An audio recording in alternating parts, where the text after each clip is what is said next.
Abraham, the topic I'd like to bring up is baggage, emotional, cultural, psychological baggage.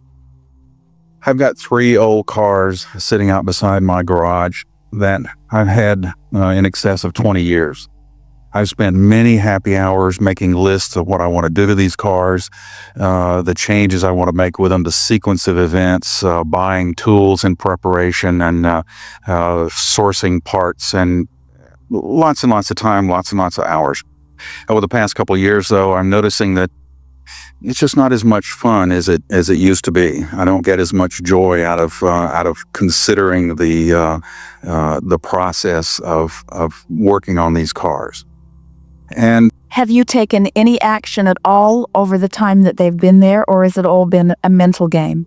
No, there's been some fair physical action. In fact, one of them is torn completely apart and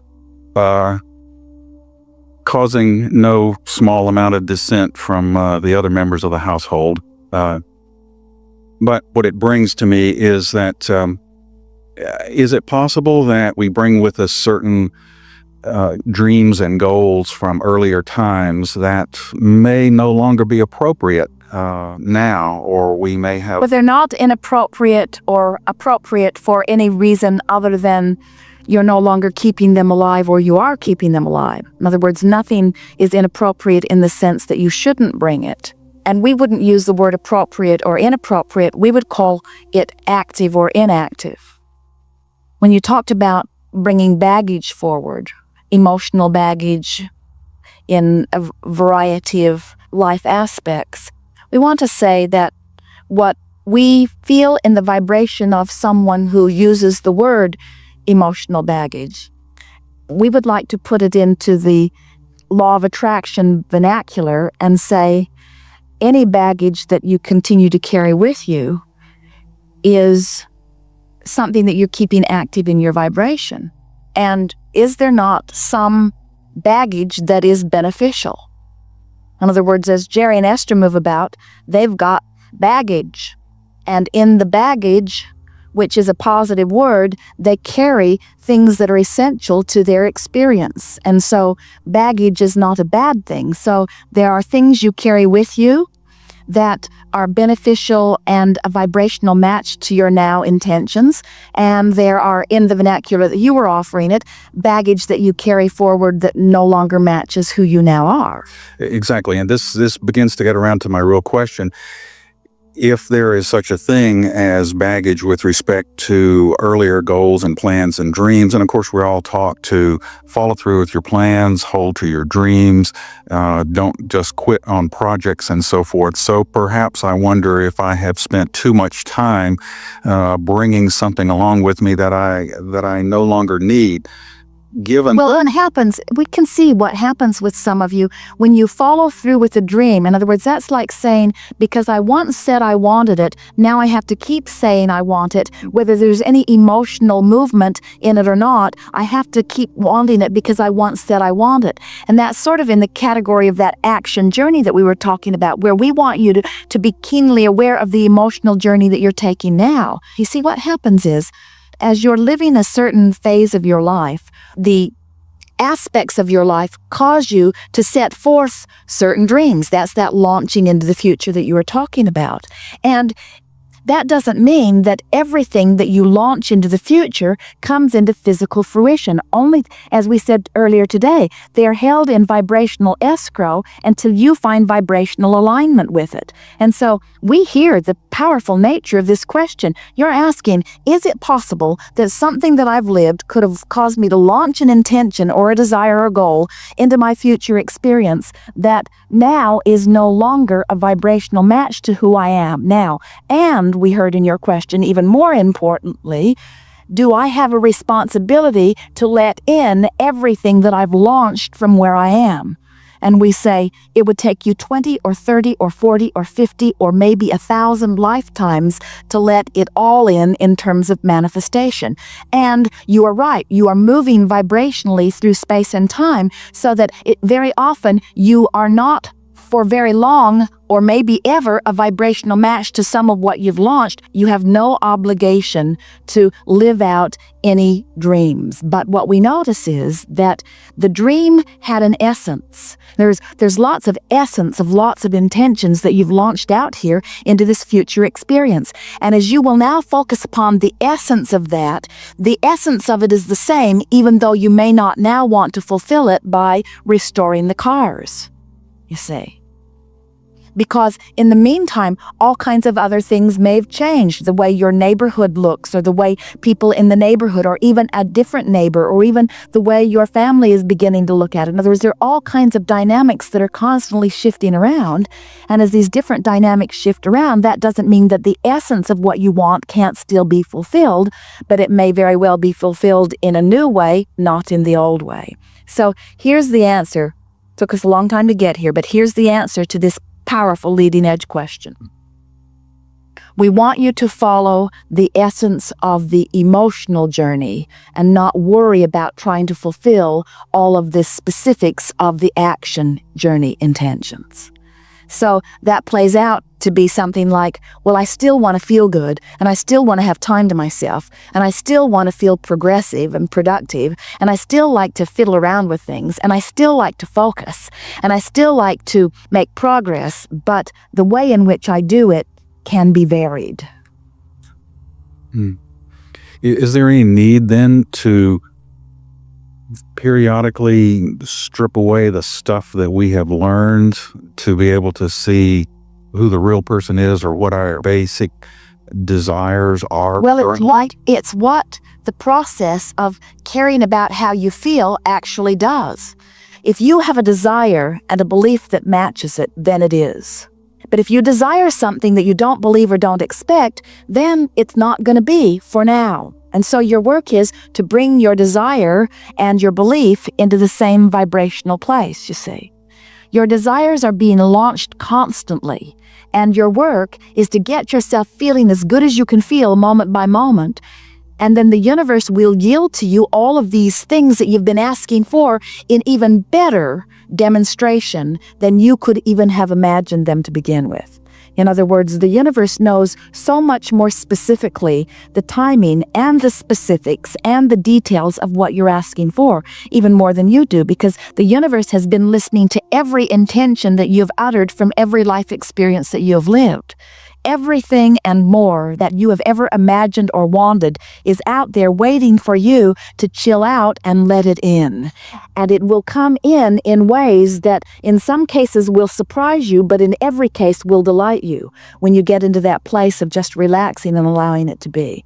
The conditions and the situations are always moving around, and the only thing that you have any hope of stabilizing is your own vibrational output, which is everything, because that output equals what comes back to you, you see. So if you're concentrating on dealing with the nucleus of the vibrational center that is your point of attraction, which in simpler terms says you care about how you feel and you try to feel good, then things have to work out well for you. So let's talk about it in very practical terms relative to the question that you just asked. So you look out into the space and you see these cars that are not only not yet running, but they're more torn apart than they've ever been. And you have an option of seeing that as something that is pleasing to you or displeasing to you. In other words, you can beat up on yourself and say, I'm not disciplined. I wanted it, but I'm not organized. You could beat up on yourself and say, I'm a menace to my own neighborhood. You could beat up on yourself and say, these cars are just getting older and rustier and less likely to ever run than ever. Or you could say, this is a project that I have been enjoying. This is a project that has brought me pleasure. If I never bring them into running order, still they have been someplace for me to focus. You can look on the exact situation and you can choose to feel good or you can choose to feel bad. And what we're suggesting is always choose to feel good, always choose to feel good, always choose to feel good, always choose to feel good. And in time, everything in your life will clean itself up. If you can choose to feel good good about that, clarity will return. If you can choose to feel good about that, people who have vintage parts will show up in your experience. If you can choose to feel good about that, someone who wants a project like this, who's been looking for something to do, will want to come and play with you. Those cards will put themselves back together if you choose to feel good. We're not kidding you, because everything in the universe actualizes around that vibration that feels good. And we think the fact that they're scattering and becoming more apart is an indication of the scattering of the energy that you are about. In other words, you're choosing to beat up on yourself when you could just as well, and more wisely so, choose to adore yourself, even if you do have 3 cars in hundreds of places. Thank you very much, Abraham. Don't be surprised if you get a call from my wife. Man. When she calls, we'll tell her we have no idea what she is talking about. So how are you doing?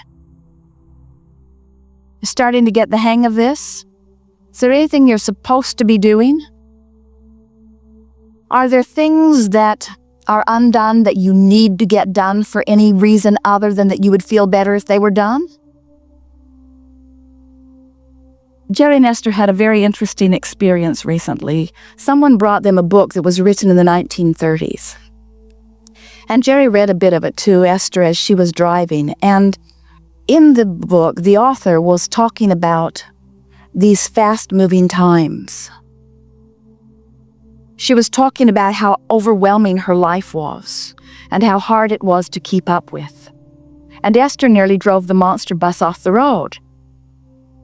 She had been dealing with internet situations and networking situations and new software situations and trying to integrate her peak program with operating system 10.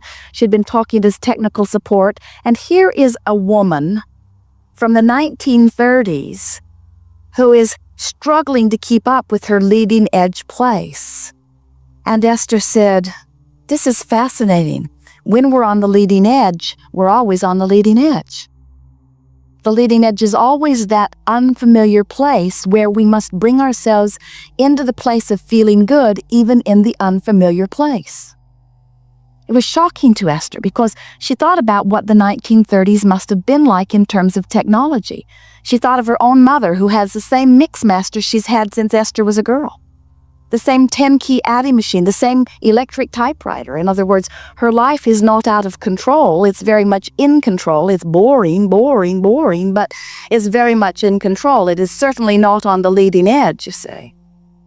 And then, as we chatted with Esther about it and with Jerry, we pointed out that this leading edge place where you stand is always reaching into that which is new and unfamiliar. But if your dominant intent is to feel good, then you're always ready for whatever is new and unfamiliar. Then the unfamiliar feels exhilarating and adventurous, not overwhelming, you see. And then Esther thought, I'll bet in the 1930s that woman and all of her progressive friends were rushing and working very hard every day, trying to get it done. And then Esther thought, but they didn't get it done, did they? In other words, do you know how much has happened since 1930? Do you know how much they didn't get done? And doesn't that make all of her angst and worry that she was involved in back there seem sort of pointless? And doesn't it make all of your angst and worry about what you need to get done sort of pointless? Because friends, you're not ever going to get it done. You don't get it done. It isn't here to be gotten done. These are not projects for you to use to prove yourself against. You're not supposed to get it done. The only reason that anything ever exists is for the fun of doing it. We don't care if you take the car apart and put it back together 100 times. Getting it done is not the prize. It's the process of playing with it, you see. And so when you start getting it, that life experience is about the experience of what you're doing with it now, how you feel as you think the thought, how you feel as you say the words, how you feel as you move the action, how you feel as you are focused in this moment. That's what life is. And if you're trying to get something done, we promise you that 100 years from now or 5 years from now or day after tomorrow, somebody's going to look at what you struggled to get done and they're going to say to you, you can't get it done. So we give this to you in an effort to get you to relax a little bit and start enjoying the journey. because this is a journey without end.